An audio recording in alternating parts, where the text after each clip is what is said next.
This week on the Futurists, Captain Scott Kelly. Earth, even from the space station, looks like this oasis in space. And I would imagine looking at Earth from the distances of the moon, especially when Earth is behind the moon and you could no longer see it, you realize just how wonderful and incredible and fortunate we are to have this planet. And we are all on it together, and we all need to take care of it. And, you know, we are much more interconnected than we think.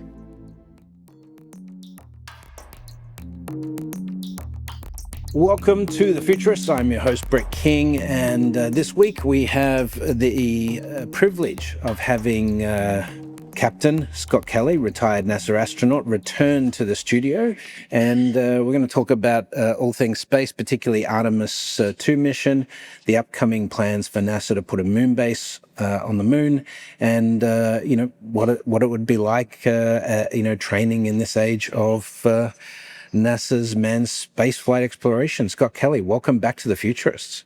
Thanks, Brett. Last time I saw you was in Dubai in September. How have you been? Good. That was in September? This past September? Yeah, wow. September 23rd and 24th. Man, time flies. Absolutely. Have anything interesting been happening? To me, personally? Yeah. Any interesting trips? Or? Let me think. After Dubai, I went to India, gave a talk there. India is always fascinating for various reasons.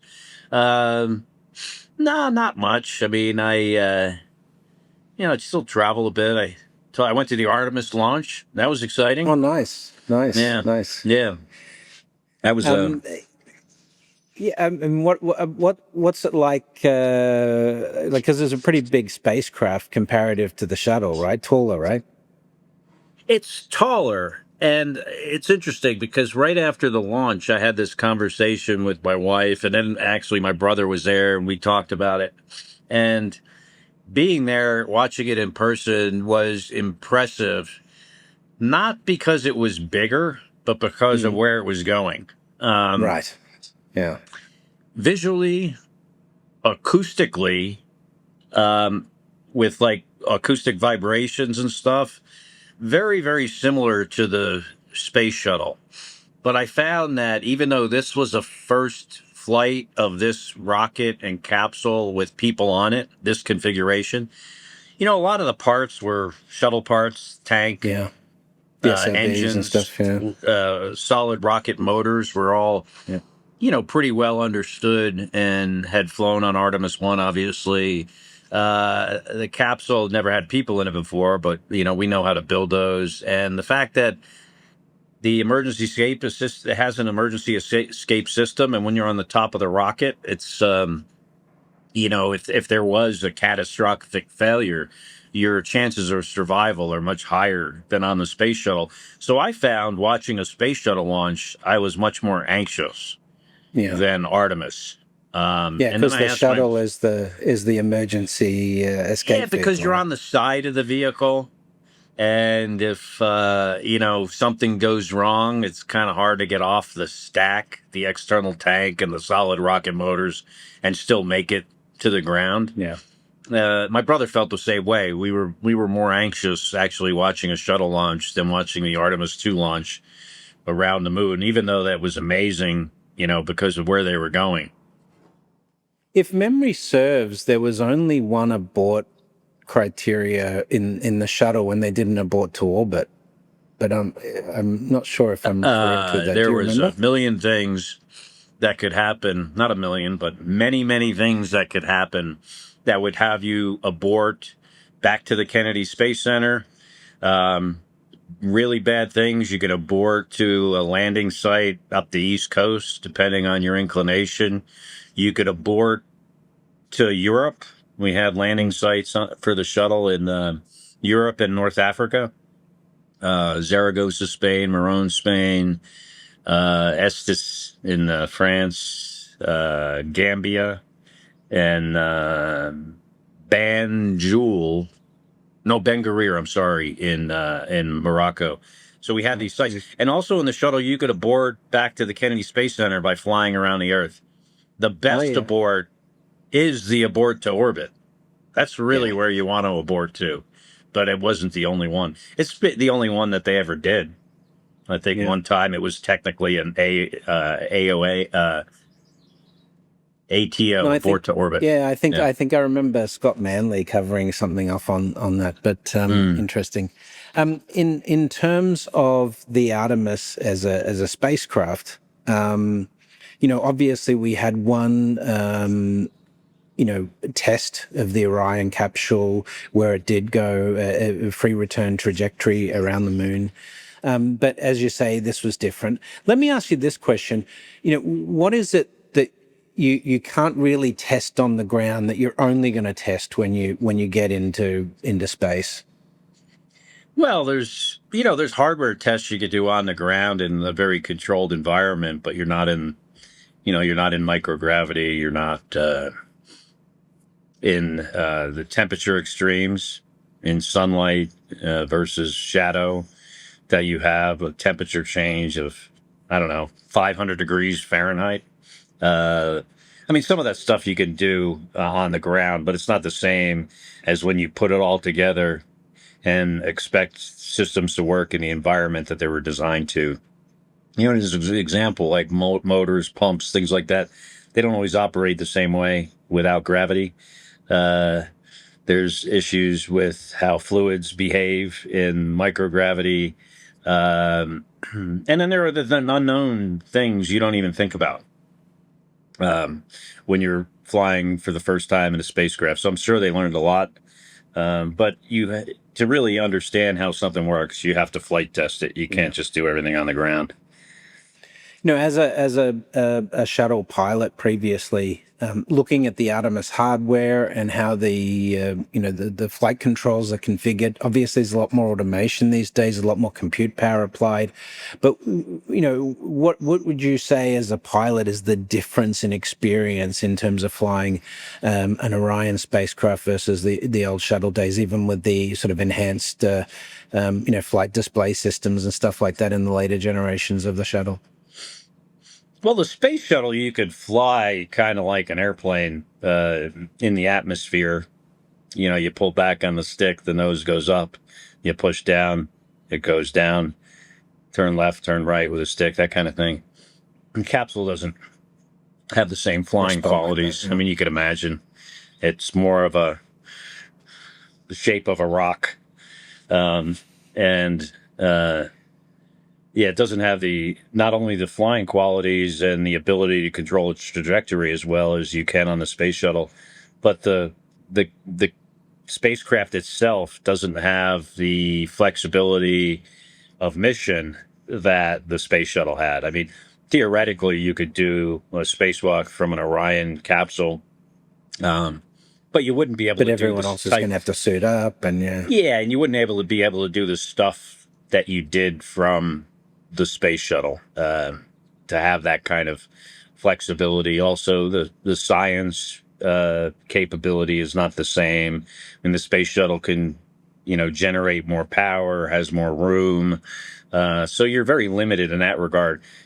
But like the Soyuz, I mean, when you design something to do like one or two things, oftentimes it's better at those one or two things than if you design something to do many things, because you can't design for all of those things to be done perfectly. So stuff like going to orbit and coming back or going to the moon, the space shuttle could never go to the moon. It's not possible. True. People always like, why can't you send the space shuttle to the moon? It's too heavy. It weighs like 10 times what Orion weighed, you And know? if you landed it, well, how are you going to take off again, right? It's There's that. I'm talking about just even flying around the moon. yeah. I've had people ask me, "Hey, where did you land? Where's the runway on the moon that you landed the space shuttle?" I'm like, "It's in Florida." What was it like? When you returned from orbit in the shuttle, you have to do these S turns to slow down, right? Isn't it before you do you like once you come through the aero braking maneuver, and what was that like? Well, you're not doing them to slow down. You're doing them more to control your cross range Right. and your trajectory. I mean, you'll be like this. And then time you're like, I mean, it's like doing a steep turn in an airplane. The difference is you might be at 50 miles going 17,500 miles an hour, and it just makes you think you're really low. I remember my first flight, Kurt Brown, the commander of the space shuttle, 1999 mission to fix the Hubble Space Telescope. He says, uh, as we're going to land in Florida, and we've just come out of darkness after the deorbit burn, so you're not hitting the atmosphere yet, but you're at like 50 miles of altitude. So we went from like 400 miles Hubble altitude down to 50, going the same speed. And he says, "Man, looks like we're really low." He was kidding, Yeah. saying, "Hey, looks like we might not make it to Florida," kind of as a joke because you're so low. And I said, "Yeah, but we got a lot of smack." Meaning, Listen, we're yeah, going yeah, 17,500 yeah. miles an It's hour. true. Yeah, you chew up a lot of Capsule's much, space. capsule's much more dynamic than the space shuttle coming back because, when the parachute opens and your deceleration, and it's just very dynamic, Mm. intense environment. Space shuttle's more like, driving a Rolls Royce down Park Avenue compared to a capsule reentry, which is a much more medieval experience, I think. The I mean, sections are exploded apart, and yeah, coming through the plasma with the heat shield ablating, and then like those parachutes, yeah, the tech in those parachutes opening at the speeds they open is pretty impressive. it's like Um, going over Niagara Falls in a barrel, but while you're on that fire, and and as soon as you realize you're not going to die, it's the most Yeah. fun you've ever had in your entire life. Well, so you returned in the Soyuz, didn't you, from orbit, Yeah, from the yeah, ISS? Yeah. yeah, So yeah, a that, couple times. It's but crazy. If I hated being in space for a whole year, I'd do it all over again for the last 20 minutes. pretty uncomfortable the seating in the Soyuz, right, with the knees up at your Oh, chest and so it's forth. yeah. I think in Orion they had a little bit more room than the Soyuz. It looked Yeah, like it. it's basically the smallest position you could possibly put your body in, sitting in a seat. Extremely painful to do it for a really long time, to be strapped in, Even especially. though the seat Uh, is made to your specific specifications, right? yeah, the seat and the suit. Yeah, it's still painful. I mean, when you're like joints, especially like if you have any like osteoarthritis or knee pain or anything, or back pain for that matter, when you're fixed in a position and you physically can't move for a long period of time, like you can't Yeah. even move your knee or your feet a little tiny bit, that can be extraordinarily painful. Yeah, I think that, Russia just yeah, just announced the Soyuz 5. So increased payload capacity and more advanced propulsion and better engine. So it'll be, I don't, but it doesn't, I'm looking at the specs. It doesn't say it's particularly larger inside. So they yeah. announce all kinds of stuff that never happens. We do that Let too, though. Yeah, true.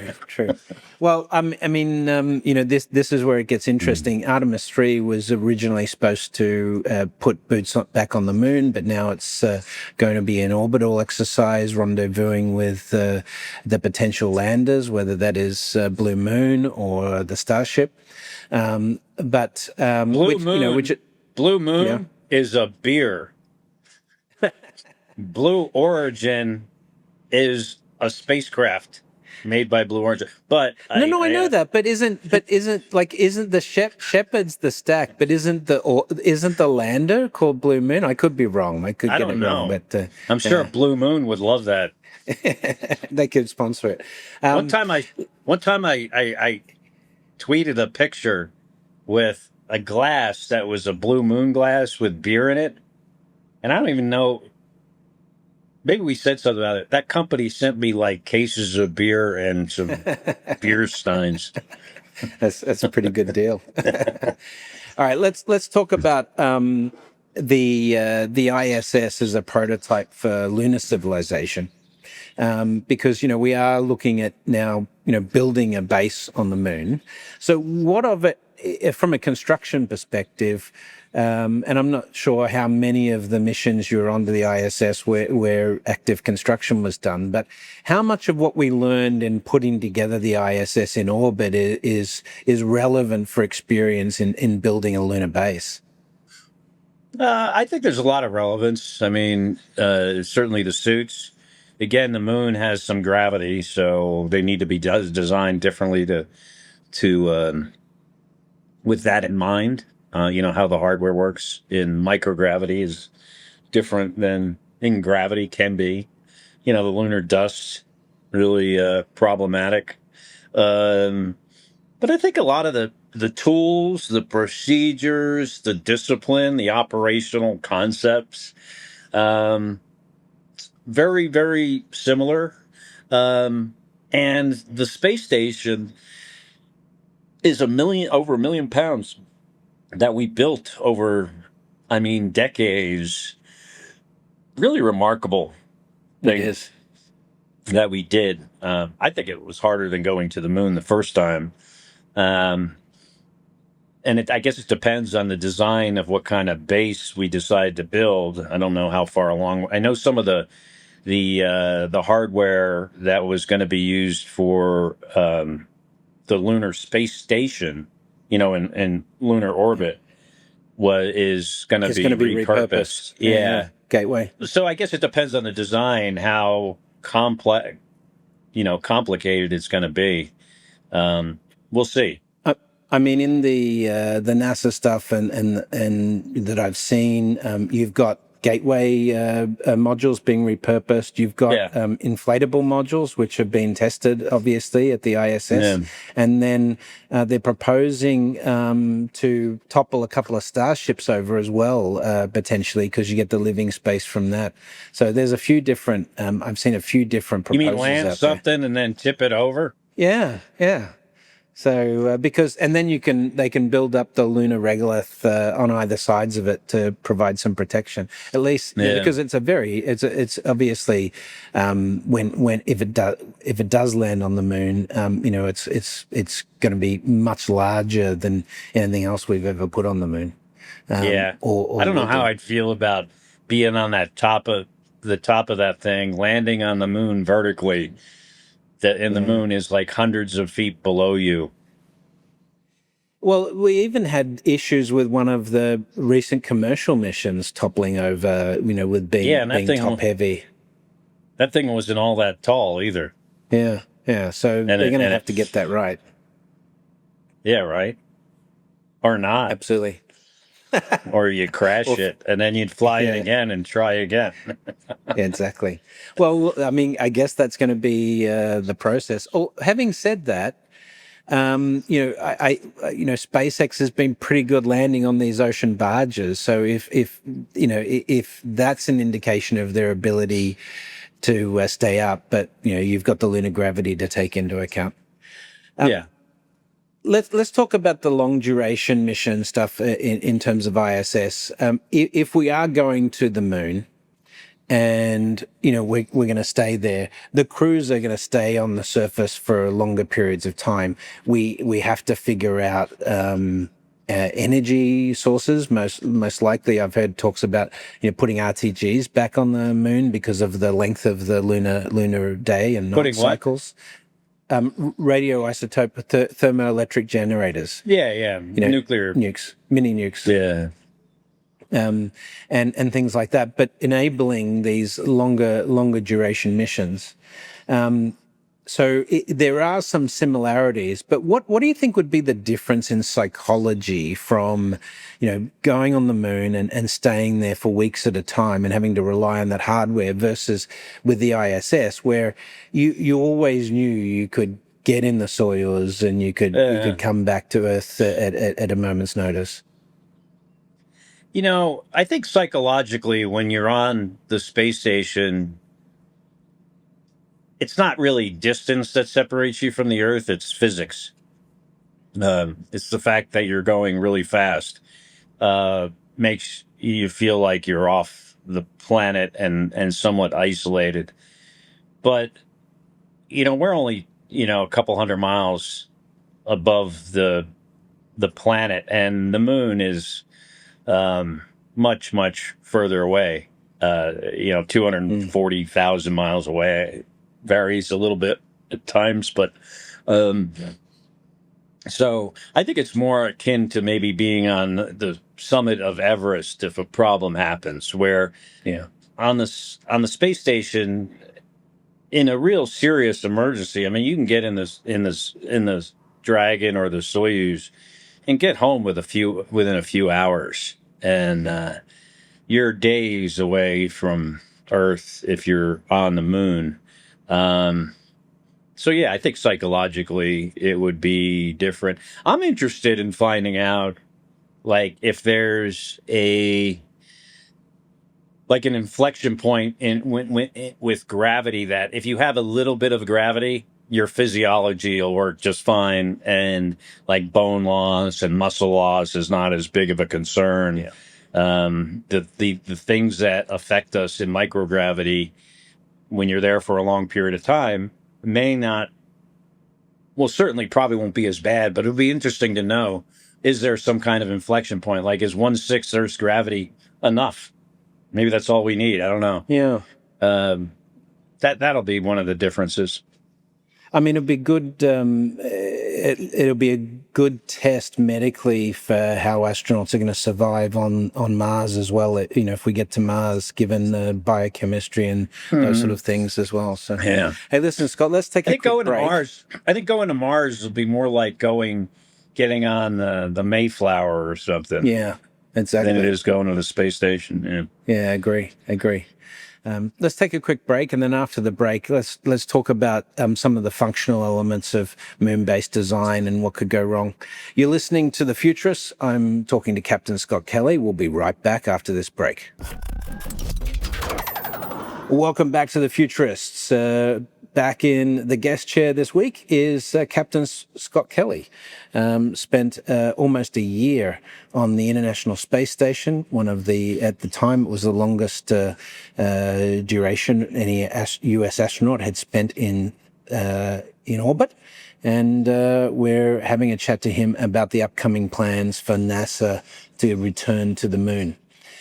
Scott, given your experience on the ISS with repairing various elements of, the environment that you lived in, as an astronaut, what would you be looking for in preparation to return to the moon, in terms of things that could break in the functional environment? The ascent engine, that's a big deal. I'd be concerned about that. Yeah, I think that's true. On Apollo, if that thing didn't light, game over.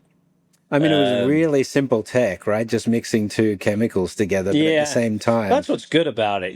When you have an engine that doesn't require any source of ignition, as long as you can get these two chemicals mixed together at the proper amounts and that they'll ignite and lift you off the surface.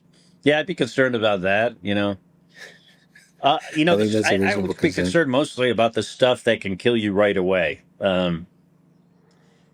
Like, as an example, like on the space station, we often had trouble, like, with the system that scrubbed the carbon dioxide of the atmosphere. Yep. It was very annoying. And over time, we made it better. That type of problem you have time to deal with. What you wouldn't have time to deal with are things like valve redundancy to vacuum, like to make sure that you're not going to quickly lose your pressurized volume because of some hardware failure. Certainly the engine that gets you off the moon, the one that gets you down to the surface, are very important. Yeah, man, a lot of considerations when you're that far away from home. Redundancy management, how things fail, and then what you do to accommodate and how you react to those failures is very important. But I'd be looking, hard at the things that can kill you quick. Yeah. In terms of crew resource management, as a commander, what training are you put through in terms of watching the mental health of the crew, and how would that potentially play out on the moon? Before a space station, like a long duration mission, you spend a lot of time with psychologists and psychiatrists, talking about not only your own mental health, but how your crew gets along. You do that in space. Um, I think it'd be very similar to the space station. The difference, like we discussed, is just the psychological aspect of not being a few hours away from the surface in the case of emergency. I mean, you're many days, but as a team, you look out for each other. Just like hopefully like family members would. If you see someone struggling, you ask them about it. Ask them if there's anything they could do to help. Suggest that they speak to someone, a professional. So it's all the logical things you would expect from a Yep. group of people living together. With this shift, clearly commercial partners are a big part of the program to return to the moon's surface. Previously, particularly in the Gemini missions, in the Apollo missions, the astronauts were deeply involved in refining systems on the spacecraft. Is that still, like with the Dragon capsule, for example, with astronauts, going to the ISS today? How much involvement does the crew today have in the actual hardware, and how's that changed since the earlier days? Well, in the case of Dragon, I think it wasn't like the space shuttle. I mean, the space shuttle, even though it was built by Rockwell, um, we gave them design requirements, but we were also very much involved in how those requirements were met. SpaceX was built much differently, where Yeah. it kind of built in a vacuum a little bit with you know where NASA didn't have a whole lot of insight into the individual system designs and such, but that was intentional. Because we gave them money, we gave them requirements, and you said just give us a product. I think Orion was handled. Streamline Yeah. production, at least. Yeah, Yeah. and to say cost savings. I think Orion was handled a little bit differently. There was much more crew involvement. I think the displays were mostly made in house in the astronaut office. As a matter of Oh fact, wow. developed a lot of displays. One of my classmates, very involved in that for decades, Lee Morin, producing interfaces for spacecraft and. Yeah, but Dragon was different. How much do you use AI in your daily life these days? ChatGPT, Claude, that sort of Do I stuff. use it? Yeah. I use it all the time. I use it So, for, yeah. so given that, how would you see AI being integrated into, lunar hardware? How would you be Yeah. looking to use it from a design perspective? I don't really know because I don't use it in that kind of context. I just use Chat GPT as, you know, a fake person to bounce ideas off and get information from. I would imagine there are certain. Well, as an example on the space station, if you had like some kind of AI agent managing your schedule throughout the day and um, kind of guiding you through all the different procedures and the timeline, I could see that being very beneficial. Yeah. Certainly, in the absence of the ground, if you had maybe an internally hosted AI system where Yeah. all the information from all the hardware on board, the schematics, everything was incorporated, and that was just resident on Problem board. solving.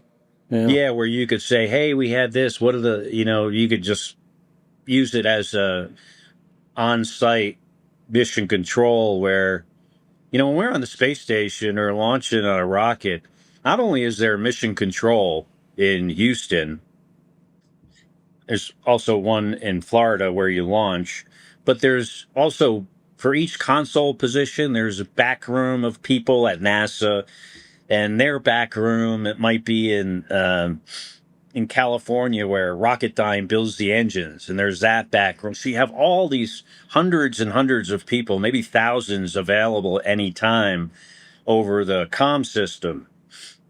But maybe you don't need that with AI. Maybe you could make an AI that's resident on board that would have all the systems knowledge and experience and critical decision making resident on the spacecraft.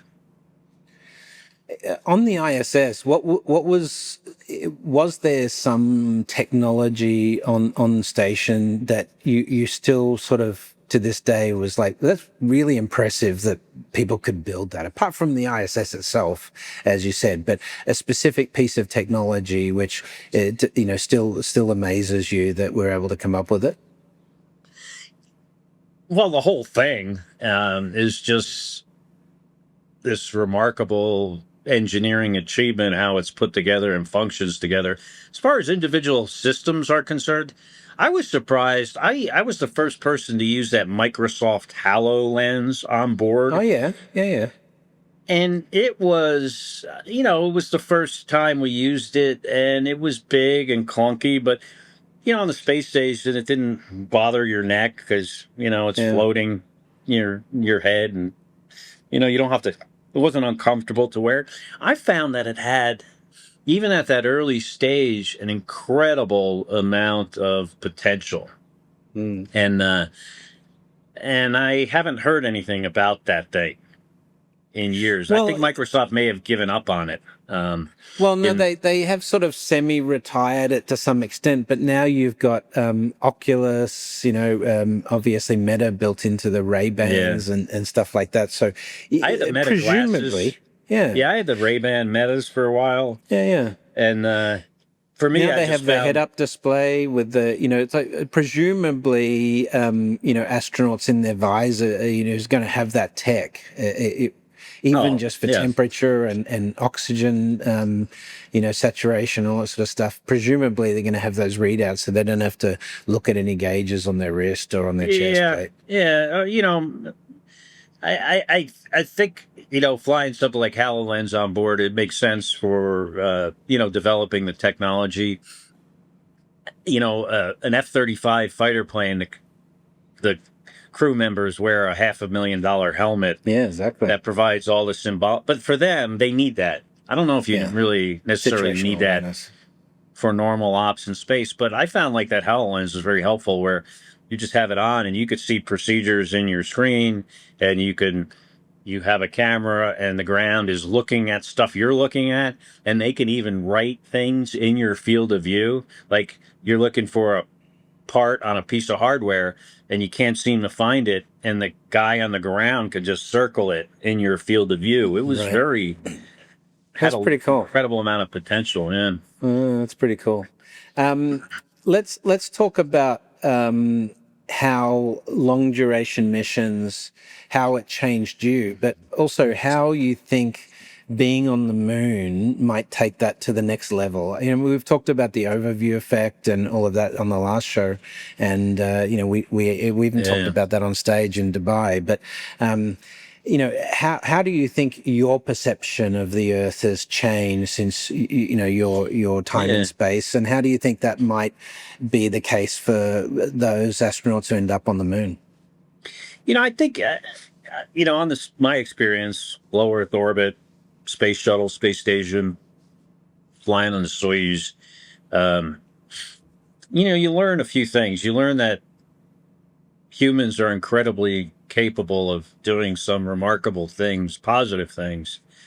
They put their minds to it if they work together cooperatively. If they work with people, in the case like the Russians, that we're not even friends with anymore, and we're our enemies, and now we're able to do something extraordinary with them. I think there's a lot of life lessons in that, and that is to solve problems. You need to sometimes solve those problems with people you disagree with, and I think in the United States we need that philosophy a little bit more. But Earth, even from the space station, looks like this oasis in space. And I would imagine looking at Earth from the distances of the moon, especially when Earth is behind the moon and you could no longer see it, you realize just how wonderful and incredible and fortunate we are to have this planet. And we are all on it together, and we all need to take care of it. And, we're not as, we are much more interconnected than we think. This really, the Earth is kind of like a spaceship. It's got life support systems. It's got power systems that, it's got the sun. It's got other ways to produce energy, and it has a crew. And to make a spacecraft work, you got to work together. To make this spacecraft work, you got to work together.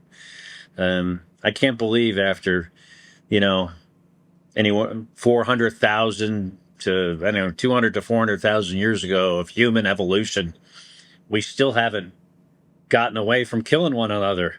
I know, It it's seems frustrating. like it'd be a pretty easy decision. Hey, can't we just all agree not to kill each other anymore? I'm for that. International cooperation was a big part of ISS's success. And obviously the cost of returning to the moon is measured in tens of billions of dollars. So, given the geopolitics of the day, how would you, if you were a NASA administrator today, how would you be navigating international cooperation? Well, if I was the NASA administrator today, we'd have a different administration. So there's that. Not that I have a desire to be the NASA administrator, but if I was, it wouldn't be under these conditions. But if I was, and the NASA administrator doesn't decide like what countries participate in the space program. I mean, that decision is for the legislative and executive branches of our government. But under different, if it was me and I was making the decision, I would allow people to become part of this that agree with our values in this country, at least the values that we think we should have and maybe had at one time. And, those values are things like human rights and due process and just, overall fairness. Just being cooperative and nice to each other to achieve a common goal. But I would look for partners that share those same kind of traditional values that this country has, values of democracy and freedom of speech, being able to criticize your government. Seems like we're getting away from that now. Yeah, that's true. Like it's crazy to where our government does things to people that you would expect from an authoritarian government when it comes to free speech. Yeah, well, I know your brother has been impacted by that as well. Let's take these three questions in terms of priority. What operational lesson from the ISS becomes most critical when building a permanent lunar base? I think the supply chain lessons are pretty important. I mean, in anything you do on Earth, and if you don't have a good supply chain, stuff starts to fail. So I think the logistics, supply chain stuff, even though much more complicated on the moon, still has applicability. Perfect. In terms of long duration habitation, what problem do you think the public or policymakers still probably underestimate about the intent to go back to the moon permanently?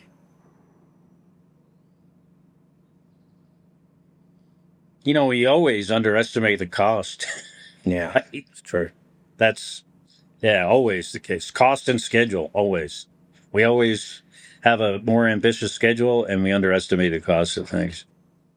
Actually, that leads well into my last question as well, is, we're talking about Artemis being the beginning of human expansion in sort of a permanent foothold in space.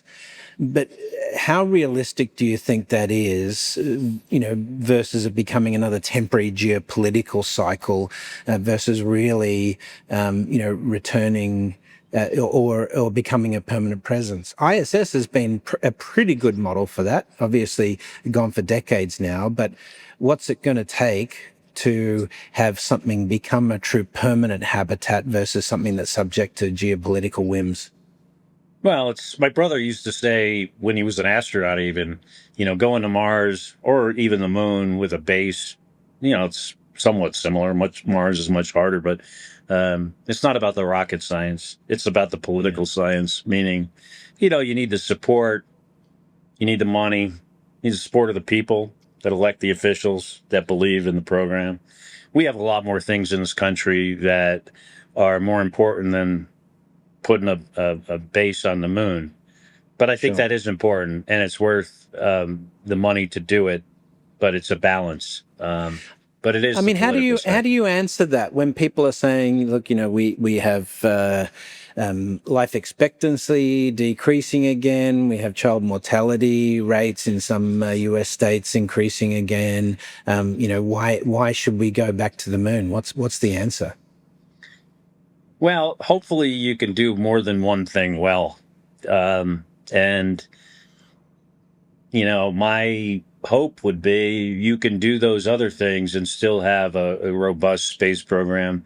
Certainly in this country, we have huge problems with our debt and deficit, and there's only one way to solve that. And I don't know Yeah. why our government doesn't realize this or people, elected officials, don't realize it. There's one way. You raise taxes and you lower expenses. That's Yeah.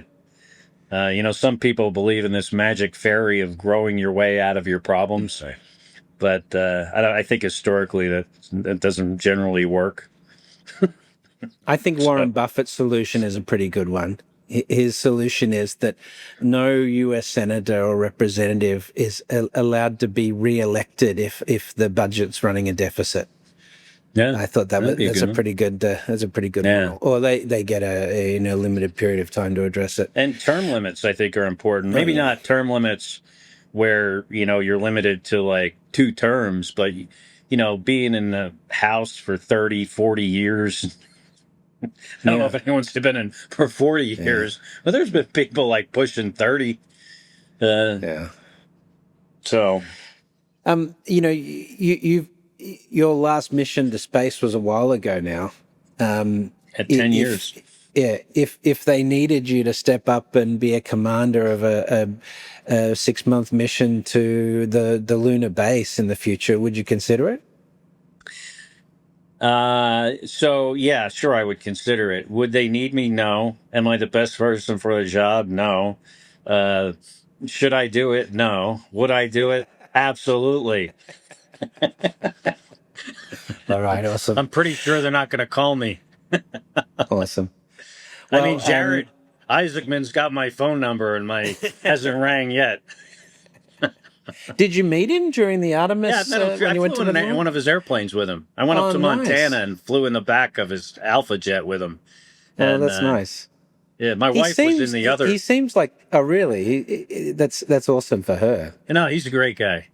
Yeah, Yeah, he seems he's like the a perfect really guy to nice be guy. NASA administrator right now. Yeah, yeah. I think. I mean, I think the fact that he's actually, as a private individual, sponsored himself into space, did the first commercial spacewalk, it certainly qualifies him. Man, So, he's a believer. yeah, he is absolutely. Well, listen, Captain Scott Kelly, thank you for joining us on the Futurists. Just coming up in the next few months, anything interesting on the schedule for you? Next few months, my summers are pretty slow, but we're going to take a trip to Europe, Nice. Sweden. We're going to go to Rome and a few other places, but nothing Awesome. too exciting. I live a Well, boring life here in my greenhouse.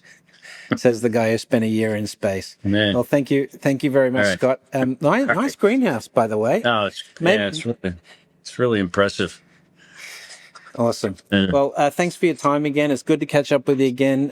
My regards to your lovely wife, yeah, and we'll see you soon. thanks for having me, Brett. That's it on the Futurists this week. You know how it ends. Please make sure if you like the show, leave us a 5-star review, tell your friends about us, share the episode, and we'll see you in the future.